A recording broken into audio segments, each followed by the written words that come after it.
Pirms 2 gadiem es spēru lielu soli un bildināju laumu. Un pagājušo gadu mēs jau nosenējām mūsu sapņu kāzas. Pēc kāzām devāmies nelielā medus mēnesī uz Kipru un uzreiz sapratām, ka ar to nebūs gana. Tāpēc notika šis.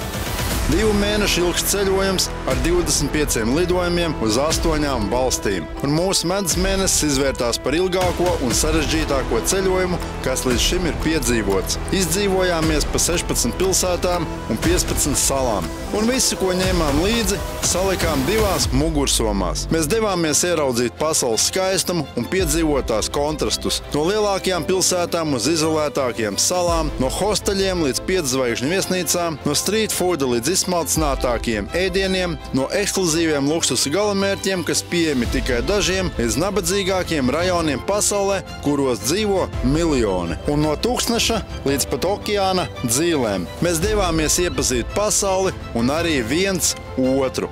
Kā arī, lai tev parādītu to, cik dažāda var būt mūsu pasaule. Jau drīzumā dalīsimies ar šo piedzīvojumu Ceļo Rediju YouTube kanālā un varēsi lasīt par to vairāk travelmania.lv mājaslapā. Un atceries, ka ceļošana ir vienīgā lieta pasaulē, ko vari nopirkt un patiešām kļūt bagātāks.